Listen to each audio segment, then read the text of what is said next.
गुरु रूप खालसा जी। पुकार the colour TV ते तुहाडा स्वागत है। मैं हाँ भुपिंदर सिंह लैके हाजिर होया किताबां दी दुनिया पुस्तक समीक्षा प्रोग्राम। आओ प्रोग्राम का आरंभ करिए ते फतेह बुलाइए। वाहिगुरू जी का खालसा, वाहिगुरू जी की फतेह। प्यारे दोस्तों, अज दे प्रोग्राम दे विच जिहड़ी पुस्तक की समीक्षा करन जा रहे हाँ ते जिहड़ी स्वै जीवनी जिस शख्सियत की लैके हाजिर होया हाँ, बहुत ही नामवार शख्सियत है। बड़े ही पढ़े लिखे विद्वान लिखारी, एक चंगे सोहने अध्यापक, चंगे सोहने प्रबंधक, प्रिंसीपल साहिब अते नाल दी नाल कौम दे वास्ते अपनी सारी जिंदगानी लुटा देने वाले ऐसी शख्सियत जो निरछल, निष्कपट, निर्मल ते सादा सी, जिन्हां दा रहन सहन बहुत सावां सुधरिया ते सादा सी। कोई भी दिखावा, कोई भी प्रपंच उन्हां दी जिंदगी विच नहीं सी। और जे मैं उस शख्सियत नूं संत भी कह देवां, महापुरुष भी कह देवां, तो ये कोई अतकथनी नहीं होवेगी। और जदों मैं उन्हां दा नाम लवांगा तो तुसीं जानोगे, तो जरूर तुसीं भी सहमत होवोगे। मेरी मुराद है प्रोफैसर साहिब सिंह जी। वो प्रोफैसर साहिब सिंह जी जिन्हां ने धन धन सतगुरु गुरु ग्रंथ साहिब महाराज जी की बाणी का संपूर्ण टीका किया। श्री गुरु ग्रंथ साहिब दर्पण जिहदा नाम है। और गुरु के सिख जिन्हें भी बाणी नाल गुरु की व्याख्या के नाल प्यार करते हैं, पढ़ते हैं, प्रोफैसर साहिब सिंह जी तो बिना वो अगे चल नहीं सकते। गुरबाणी का व्याकरण जिन्हों ने पहली बार लिखा, तो गुरबाणी की व्याख्या जिन्हों ने विज्ञानक लीहां के उत्ते अज के नज़रिए मुख रख के उन्होंने की, गुरु मत नूं मुख रख के उन्होंने गुरबाणी की व्याख्या की। जिन्हों ने धार्मिक लेखां दियाँ, समाजिक लेखां दियाँ अनेकां किताबां लिखियां ते कौम की झोली विच पाईयां। नाल दी नाल कौम के वास्ते उन्होंने जेलां भी कट्टियां ते अनेकां होर तसीहे भी चले। पैसा, लालच ते उन्हां दी जिंदगी विच नामो निशान ही नहीं सी। गुजरान मात्र ही वो सारी जिंदगी ऐसा सोहना जीवन बतीत करके गए। तो प्रोफैसर साहिब सिंह जी का जन्म एक छोटा जिहा पिंड अजकल पाकिस्तान विच पसरूर के लागे रैया शहर है, जिहड़ी अमृतसर साहिब तो सियालकोट नूं उस वक्त सड़क जाती सी। उस वक्त 1892 दे विच 16 फरवरी नूं प्रोफैसर साहिब सिंह जी का जन्म एक हिंदू परिवार विच होया। उन्हां दा परिवार, उन्हां दे पिता जी हीरा नंद जी हिंदू परिवार से, उन्हां दे दादा गुरमुख जी, उन्हां दी माता सत्कारयोग निहाल देई जी, पेकिਆਂ ਦਾ नाम जमुना सी, सहुरिਆਂ ਦਾ नाम निहाल देई सी। उन्हां दे गृह विखे जन्म होया। और बड़ा ही गरीब परिवार है, छोटा जिहा परिवार है। और दुकानदारी करके हीरा नंद जी, इन्हां दे पिता जी कामकार चलाउंदे ने। इन्हां तो पहलां भी कई बच्चे हीरा नंद जी के गृह विखे जन्मे, पर वो जन्म समय उन्हां दी मृत्यु हो जाती रही। जदों साहिब सिंह का जन्म होया तो इन्हां दे नक्क विच नत्थ पाई पंडित ने, ते नाल ही ये ताकीद की कि इन्हां दा नाम भी नत्थू राम ही रखा जाए। नत्थू राम जी का नाम रखा गया इन्हां दा। इन्हां दे बाद इन्हां दे दो छोटे होर भरा हुए, लाभ चंद जी ते दीवान चंद जी। प्रोफैसर साहिब सिंह जी नत्थू राम जी वो उन्हां दी प्यार दे नाल पालना पोसना करन लगे। पिता नूं बहुत शौक सी कि मेरे बच्चे पढ़न, क्योंकि वो चाहे आप अनपढ़ सन तो जानते सन कि पढ़ाई लिखाई दे विच ही साडे परिवार की तरक्की छुपी है, नहीं तो इत्थे जोगे ही रह जावांगे। ये बड़े जिहड़े भाई साहब, भाई हीरा नंद जी, इन्हां दे पिता जी ने उन्होंने स्कूल दे विच पढ़ने पाया। पहला मौलवी पास पढ़ने पाया जलालुद्दीन जी, फिर जो थोड़ा जिहा पढ़ना से अगे फारसी तो स्कूल में पढ़ने पाया है। 5 जमातां कीतियां, 8वीं जमात वास्ते नाल दे स्कूल जान लगे। बड़े ही रोशन दिमाग सन। संस्कृत विच, गुरमुखी, हिसाब, अंग्रेजी दे विच बहुत ज़्यादा लायक सन। ये 4 भाषावां दे विच ते इन्हां ने बहुत सोहनी चंगी मुहारत की। गुरमुखी, संस्कृत, फारसी ते अंग्रेजी, चारों भाषावां दे विच प्रोफैसर साहिब जी नूं चंगी मुहारत सी। और सारियां क्लासां 5वीं तक भी, 8वीं तक, 10वीं ते अगे BA लैवल तक, ये उपरलियां दर्जियां दे विच पहले 2-3 दर्जियां दे विच ही लै करके पास होंदे रहे। कभी किहड़े सबजैक्ट विचों फस्ट आ जाते, जां ओवरऑल फस्ट आ जाते, जां जिले विचों भी, यूनीवर्सिटी विच भी ये चंगी पोजीशन लैके पास होंदे रहे। तो बड़े ही रोशन दिमाग सन। 8ਵੀਂ ਜਮਾਤ ਵਾਸਤੇ ਨਾਲ ਦੇ ਕਾਲਜ ਵਿੱਚ, ਨਾਲ ਦੇ ਸਕੂਲ ਵਿੱਚ, ਪਿੰਡ ਵਿੱਚ ਦਾਖਲ ਕਰਾਇਆ ਗਿਆ। ਤੇ ਇੱਕ ਇਸ ਸਮੇਂ ਘਟਨਾ ਵਾਪਰੀ ਹੈ। ਜਦੋਂ ਨਾਲ ਦੇ ਪਿੰਡ ਵਿੱਚ ਪੜ੍ਹਨ ਵਾਸਤੇ ਜਾਂਦੇ ਨੇ ਤੇ ਇਹ ਜਿਹੜਾ ਸਿਆਲਕੋਟ ਦਾ ਰਸਤਾ ਸੀ, ਸਿਆਲਕੋਟ ਤੋਂ ਇੱਕ ਲਾਹੌਰ ਨੂੰ ਵੀ ਸੜਕ ਜਾਂਦੀ ਹੈ, ਤੇ ਲਾਹੌਰ ਛਾਉਣੀ ਤੇ ਵੱਡਾ ਸ਼ਹਿਰ ਹੋਣ ਕਰਕੇ ਫੌਜੀਆਂ ਦਾ ਆਉਣਾ ਜਾਣਾ ਵੀ ਇਸ ਇਲਾਕੇ ਤੋਂ ਆਮ ਲੱਗਾ ਰਹਿੰਦਾ। ਤੇ ਇਹਨਾਂ ਦਾ ਪਰਿਵਾਰ ਹਿੰਦੂ ਸੀ ਤੇ ਮੁਸਲਮਾਨ ਵੀ ਰਹਿੰਦੇ ਸਨ।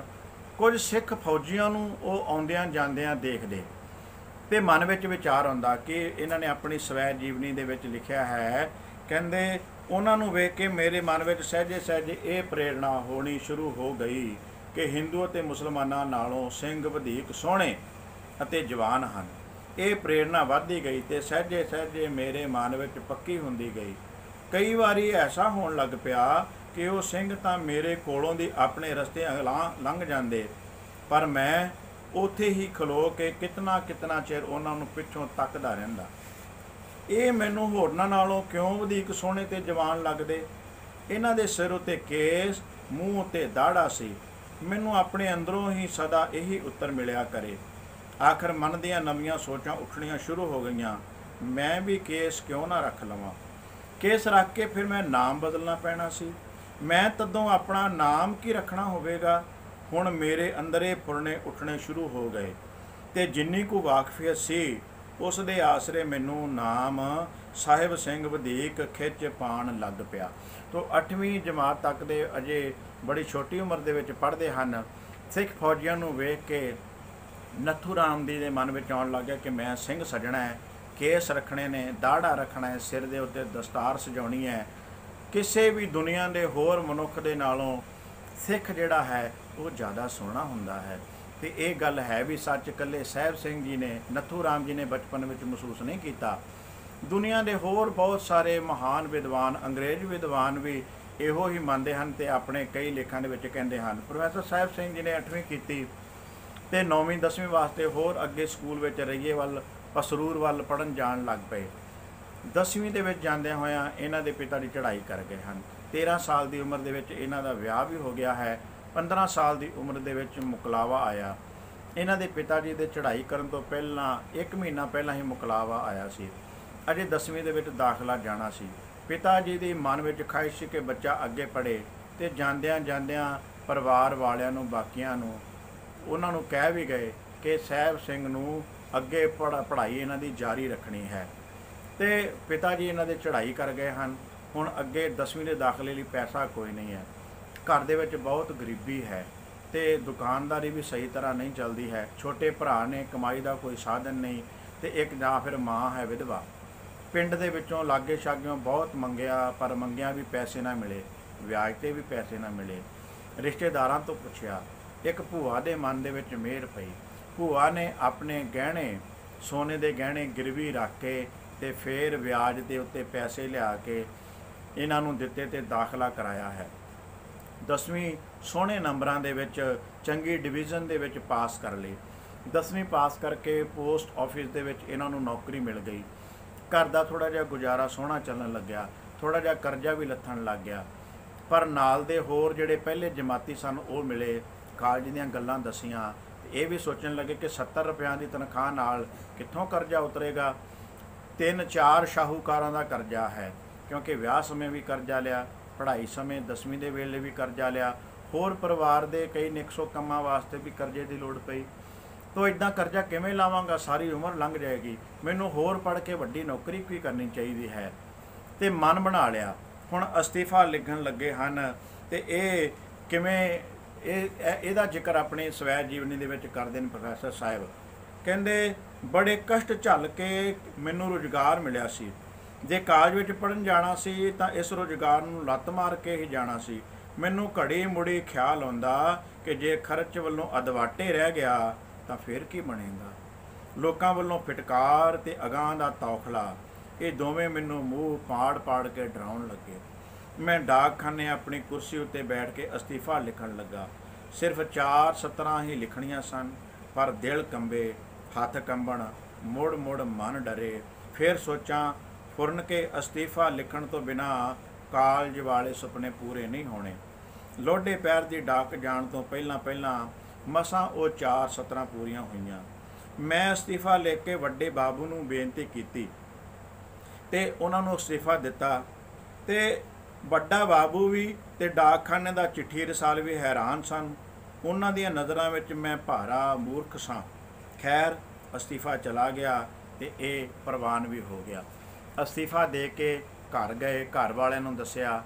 ਉਹ ਪਹਿਲਾਂ ਮਾਤਾ ਜੀ ਨਾਰਾਜ਼ ਤਾਂ ਹੋਏ, ਪਰ ਫਿਰ ਇਹਨਾਂ ਦੀ ਗੱਲ ਸਮਝ ਗਏ ਤੇ ਅੱਗੇ ਪੜ੍ਹਨ ਵਾਸਤੇ ਲਾਹੌਰ ਇਹਨਾਂ ਨੇ ਦਾਖਲਾ ਲੈ ਲਿਆ। ਅੱਗੇ BA ਦੇ ਵਿੱਚ ਸੋਹਣੇ ਨੰਬਰਾਂ ਦੇ ਨਾਲ ਫਿਰ ਦਾਖਲਾ ਇਹਨਾਂ ਨੇ ਲਿਆ ਤੇ ਚੰਗੇ ਨੰਬਰ ਲੈ ਕੇ ਪਾਸ ਹੋਏ। ਜਿਵੇਂ ਹੀ BA ਪਾਸ ਹੋਏ ਹਨ ਤੇ ਇਹਨਾਂ ਨੂੰ ਫਰੂਕੇ ਸਕੂਲ ਦੇ ਵਿੱਚ ਤੀਸਰੇ ਅਧਿਆਪਕ ਦੀ ਇਹਨਾਂ ਨੂੰ ਨੌਕਰੀ ਮਿਲ ਗਈ ਹੈ।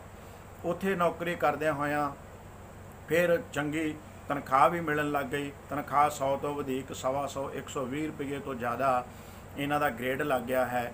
ਤੇ ਕੁਛ ਇਹ ਹੋਰ ਇੱਧਰੋਂ ਉੱਧਰੋਂ ਬਚਾ ਕੇ ਪੈਸੇ ਤੇ ਘਰਦਿਆਂ ਨੂੰ ਭੇਜਣ ਲੱਗੇ ਤੇ ਇਹ ਕਰਜ਼ਾ ਲਾਉਣ ਲੱਗੇ ਹਨ। ਉਸ ਤੋਂ ਸਮੇਂ ਬਾਅਦ ਗੁਜਰਾਂਵਾਲੇ ਨਵਾਂ ਖਾਲਸਾ ਕਾਲਜ ਖੁੱਲ੍ਹਣ ਲੱਗਾ। ਉਹਦਾ ਇਸ਼ਤਿਹਾਰ ਪੜ੍ਹਿਆ।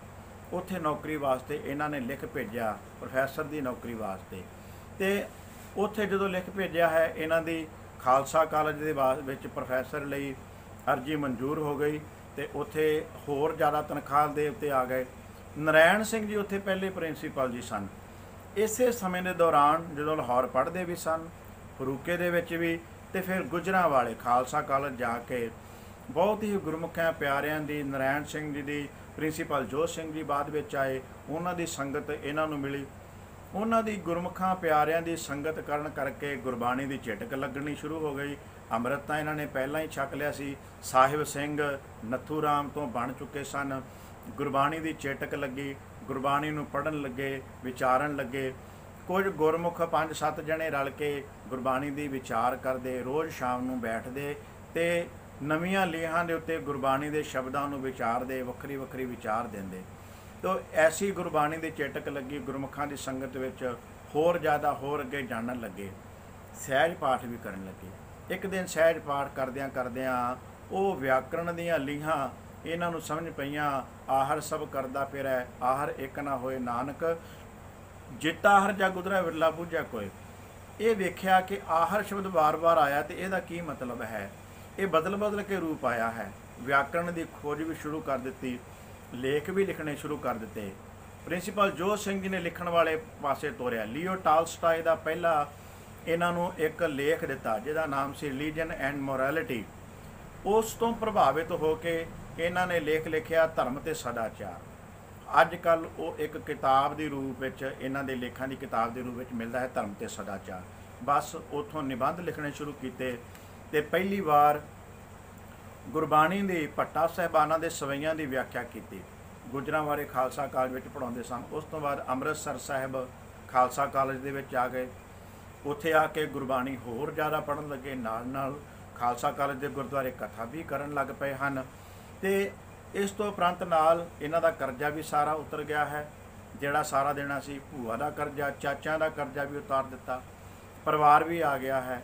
ਸੋਹਣੀ ਪੜ੍ਹਾਈ ਬੱਚਿਆਂ ਨੂੰ ਇਹ ਕਰਾਉਣ ਲੱਗੇ। 8 ਬੱਚੇ ਸਨ ਪ੍ਰੋਫੈਸਰ ਸਾਹਿਬ ਸਿੰਘ ਜੀ ਦੇ, 5 ਬੇਟੇ 3 ਬੇਟੀਆਂ। ਬੜਾ ਹੀ ਸਾਦਾ, ਬਹੁਤ ਹੀ ਸੋਹਣੇ ਉਹਨਾਂ ਦੇ ਕਾਰਜ ਕੀਤੇ ਔਰ ਬੜੇ ਸਰਲ ਤਰੀਕੇ ਨਾਲ। ਆਪ ਜੀ ਕਿਤਾਬ ਪੜ੍ਹੋਗੇ ਨਾ ਜਦੋਂ ਇਹਨਾਂ ਦੀ, ਤੇ ਇਹਨਾਂ ਨੇ ਲਿਖਿਆ ਹੈ 8 ਬੱਚਿਆਂ ਦੇ ਵਿਆਹ ਕਿਹੜੇ ਢੰਗ ਨਾਲ ਕੀਤੇ। ਕੋਈ ਵਿਖਾਵਾ ਨਹੀਂ, ਕਿਉਂਕਿ ਨਿੰਦਿਆ ਚੁਗਲੀ ਤੋਂ ਤੇ ਨੱਕ ਰੱਖਣ ਦੀ ਲੋਕਾਚਾਰੀ ਤੋਂ ਪ੍ਰੋਫੈਸਰ ਸਾਹਿਬ ਜੀ ਬਿਲਕੁਲ ਰਹਿਤ ਸਨ। ਘਰ ਦੇ ਬੰਦੇ ਜਾ ਕੇ ਵਿਆਹ ਲਿਆਉਂਦੇ, ਗੁਆਂਢੀਆਂ ਨੂੰ ਵੀ ਪਤਾ ਨਾ ਲੱਗਦਾ ਕਿ ਅੱਜ ਇਹਨਾਂ ਦੇ ਘਰ ਦੇ ਵਿੱਚ ਵਿਆਹ ਹੈ।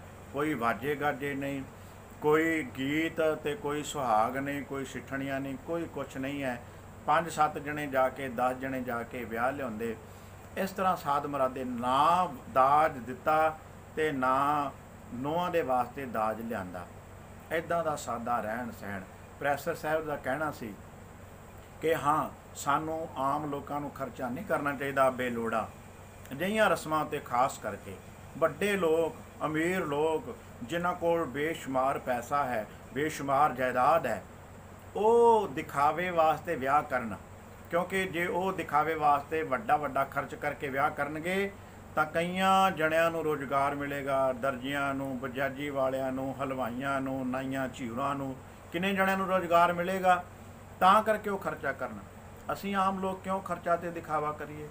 ਤੋ ਇਸ ਤਰ੍ਹਾਂ ਦਾ ਸਾਦਾ ਰਹਿਣਾ ਸਹਿਣਾ। ਨਾਲ ਦੀ ਨਾਲ ਸ਼੍ਰੋਮਣੀ ਕਮੇਟੀ ਵਿੱਚ ਵੀ ਸਕੱਤਰ ਦੀ ਸੇਵਾ ਕੀਤੀ।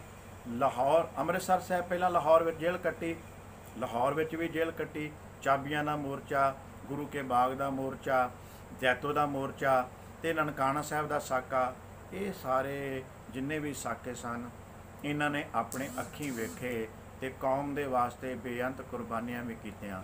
ਆਖਰੀ ਸਵਾਸ ਤੱਕ ਲਿਖਦੇ ਗਏ, ਕੌਮ ਵਾਸਤੇ ਹੀ ਕਰਦੇ ਗਏ ਤੇ ਭਲੇ ਵਾਸਤੇ ਹੀ ਕਰਦੇ ਗਏ। ਤੇ ਐਸਾ ਇਹਨਾਂ ਦਾ ਸਮਾਂ 1977 ਦੇ ਵਿੱਚ ਇਹ ਪ੍ਰੋਫੈਸਰ ਸਾਹਿਬ ਸਿੰਘ ਜੀ ਸਾਨੂੰ ਹਮੇਸ਼ਾ ਸਦੀਵੀ ਵਿਛੋੜਾ ਦੇ ਗਏ।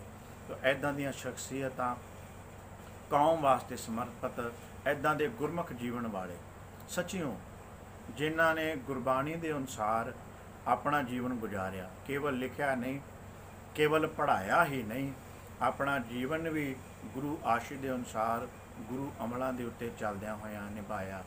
ਤੇ ਸਾਡੀ ਰਹਿੰਦੀ ਜ਼ਿੰਦਗੀ ਤੱਕ, ਰਹਿੰਦੀ ਦੁਨੀਆ ਤੱਕ ਉਹਨਾਂ ਦਾ ਨਾਮ ਹਮੇਸ਼ਾ ਚਾਨਣ ਮੁਨਾਰੇ ਤੱਕ ਖਿੜਦਾ ਰਹੇਗਾ। ਚਾਹੇ ਉਹ ਪੜ੍ਹ ਕੇ ਵਿਆਕਰਣ ਦੇ ਕਰਕੇ ਉਹਨਾਂ ਨੂੰ ਡਾਕਟਰੇਟ ਦੀ ਡਿਗਰੀ ਵੀ ਮਿਲੀ, ਪਰ ਮਨ ਵਿੱਚ ਜਰਾ ਜਿੰਨਾ ਵੀ ਹੰਕਾਰ ਨਹੀਂ ਹੈ, ਜਰਾ ਜਿੰਨਾ ਵੀ ਮਾਣ ਨਹੀਂ ਸੀ। ਰਹਿਣਾ ਸਹਿਣਾ ਫਿਰ ਸਾਦੇ ਦਾ ਸਾਦਾ, ਉਸੇ ਤਰ੍ਹਾਂ ਦਾ। ਪ੍ਰੋਫੈਸਰ ਸਾਹਿਬ ਸਿੰਘ ਜੀ ਨੂੰ, ਉਹਨਾਂ ਦੀ ਜੀਵਨੀ ਨੂੰ ਜ਼ਰੂਰ ਤੁਸੀਂ ਪੜ੍ਹੋ। ਮੇਰੀ ਜੀਵਨੀ ਕਹਾਣੀ ਪ੍ਰੋਫੈਸਰ ਸਾਹਿਬ ਸਿੰਘ ਜੀ ਨੇ ਲਿਖੀ ਹੈ ਔਰ ਸਿੰਘ ਬ੍ਰਦਰਜ਼ ਵਾਲੇ ਅੰਮ੍ਰਿਤਸਰ ਸਾਹਿਬ ਵਾਲਿਆਂ ਨੇ ਇਸ ਨੂੰ ਛਾਪਿਆ ਹੈ। ਹੋਰ ਵੀ ਲੇਖਾਂ ਦੀਆਂ ਬਹੁਤ ਸਾਰੀਆਂ ਇਹਨਾਂ ਦੀਆਂ ਕਿਤਾਬਾਂ ਹਨ। ਸ੍ਰੀ ਗੁਰੂ ਗ੍ਰੰਥ ਸਾਹਿਬ ਜੀ ਦੇ ਵੱਖਰੀਆਂ ਬਾਣੀਆਂ ਦੇ ਟੀਕੇ ਵੀ ਹਨ। ਗੁਰੂ ਗ੍ਰੰਥ ਸਾਹਿਬ ਜੀ ਦਾ ਦਰਪਣ ਸਾਰਾ ਸੰਪੂਰਨ ਟੀਕਾ ਵੀ 10 ਭਾਗਾਂ ਦੇ ਵਿੱਚ ਹੈ। ਤੋ ਇਹ ਸਾਰੀਆਂ ਕਿਤਾਬਾਂ, ਇਹ ਟੀਕੇ, ਇਹ ਕਿਤਾਬਾਂ, ਇਹ ਸਵੈ ਜੀਵਨੀ ਸਾਰੇ ਗੁਰਸਿੱਖਾਂ ਦੇ ਘਰਾਂ 'ਚ ਹੋਣੀ ਚਾਹੀਦੀ ਹੈ। ਸਾਨੂੰ ਸਾਰਿਆਂ ਗੁਰਮੁਖਾਂ ਨੂੰ, ਬੱਚਿਆਂ ਨੂੰ, ਸਾਰਿਆਂ ਨੂੰ ਪੜ੍ਹਨਾ ਚਾਹੀਦਾ ਹੈ। ਤੋ ਅੱਜ ਦੇ ਇਸ ਐਪੀਸੋਡ ਵਾਸਤੇ ਇੰਨੀ ਸੇਵਾ ਪ੍ਰਵਾਨ ਕਰੋ। ਮੈਂ ਵੀ ਐਸੀ ਸ਼ਖਸੀਅਤ ਨੂੰ ਨਮਨ ਕਰਦਾ ਹਾਂ, ਉਹਨਾਂ ਨੂੰ ਦਿਲ ਦੀਆਂ ਗਹਿਰਾਈਆਂ ਦੇ ਵਿੱਚੋਂ ਨਮਸਕਾਰ ਕਰਦਾ। ਕਿਤੇ ਉਹਨਾਂ ਦੇ ਜੀਵਨ ਦੀ ਛੋਟੀ ਜਿਹੀ ਚਿਣਗ ਸਾਨੂੰ ਵੀ ਲੱਗ ਜਾਏ। ਵਾਹਿਗੁਰੂ ਜੀ ਕਾ ਖਾਲਸਾ, ਵਾਹਿਗੁਰੂ ਜੀ ਕੀ ਫਤਿਹ।